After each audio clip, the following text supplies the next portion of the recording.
after he doubled down on his trade war with the vow on Friday to impose a 20% tariff on European autos. The United States is insisting that all countries that have placed artificial trade barriers and tariffs on goods going into their country remove those barriers and tariffs or be met with more than reciprocity by the USA. Trade must be fair and no longer a one-way street, the president wrote on Twitter on Sunday.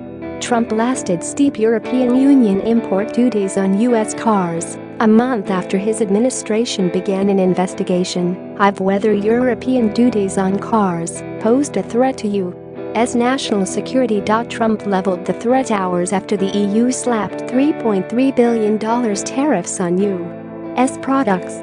Those tariffs were structured in a way so as to try to drive attention and target particular Republican strongholds, with tariffs on bourbon and Harley-Davidson motorcycles. That action was a response to Trump's decision to impose a 25% tax on steel and a 10% tax on aluminum and to not exempt European allies from the tariff.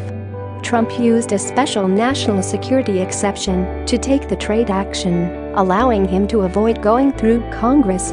Based on the tariffs and trade barriers long placed on the U.S. and great companies and workers by the European Union, if these tariffs and barriers are not soon broken down and removed, we will be placing a 20% tariff on all of their cars coming into the U.S., Trump wrote on Twitter Friday. Build them here, he concluded. The European Union puts a 10% tariff on U.S.-made cars. The huge U.S. market draws imports from European manufacturers. Germany is Europe's leading auto manufacturer. But foreign companies also make cars in U.S. plants in South Carolina, Alabama, and Tennessee. The tariffs, which took effect at midnight according to the EU's official journal, will further fuel jitters on world stock markets that are already alarmed by trade tensions between the United States and China. Customs agents across Europe's colossal market of 500 million people will now impose the duty, hiking prices on U.S.-made products in supermarkets and across factory floors. These measures are the logical consequence of the U.S. decision, French Finance Minister Bruno Le Maire told AFP. They reflect a Europe that is resolute and principled, he said. Brussels imposed a raft of duties on U.S. products worth $3 billion in a tit-for-tat response to Trump's decision to slap stiff tariffs on European steel and aluminum exports. Global markets on Friday took the development in stride, with stocks in Europe firm after weeks of instability on trade worries. EU Trade Commissioner Cecilia Malmström said this week that the 28-nation bloc was left with no other choice but to impose tariffs of its own after the unilateral and unjustified decision of the U.S. Together with U.S. tariffs against Mexico and Canada, the trade battles have raised the specter of a global trade war, spooking financial markets that fear major consequences to the global economy. We have a trade war, and it's an escalating trade war, said chief economist Robert Bergqvist told AFP in an interview. John Ferguson, director of global forecasting at The Economist Intelligence Unit, agreed, as he sounded a warning about the U.S. trade disputes rumbling on the EU and Chinese fronts. Mr. Trump has now opened up two fronts of this conflict, and both have the potential to escalate out of control, Ferguson said. Symbolic impact. The list of goods subject to EU duties does not specifically name brands, but European Commission Chief Jean-Claude Juncker spelled out in March that the bloc would target Harley-Davidson, bourbon, and Levi's jeans. Cigarettes, cranberries, cranberry juice, orange juice, sweet corn and peanut butter are among the other products targeted. Juncker said on Thursday that the U.S. decision to impose tariffs goes against all logic and history. Our response must be clear but measured. We will do what we have to do to rebalance and safeguard, he said.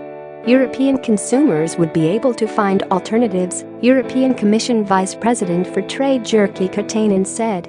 Share this article. Share. If we chose products like Harley-Davidson, peanut butter and bourbon, it's because there are alternatives on the market. We don't want to do anything that would harm consumers, he said on Thursday. What's more, these products will have a strong symbolic political impact. International Monetary Fund (IMF) chief Christine Lagarde warned on Thursday that trade war, as well as Brexit, were the key risks to the Eurozone economy. While she didn't see a serious direct impact of tariff increases, "It's a trend that is worrying, the breach of confidence that undermines confidence," she said on the sidelines of Eurozone minister talks in Luxembourg.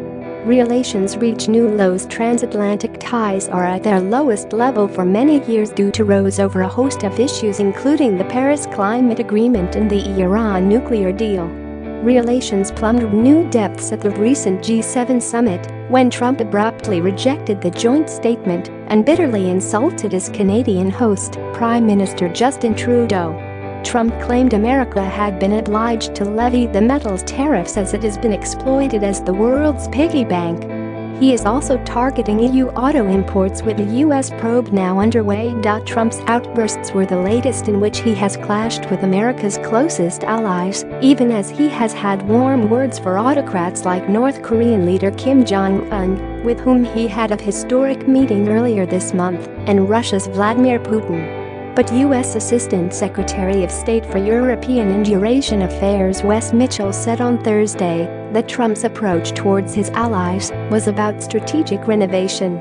Strengthening the West means making hard decisions today when we initially disagree, rather than continuing to accept the appearance of transatlantic unity, he told the Carnegie Europe think tank in Brussels.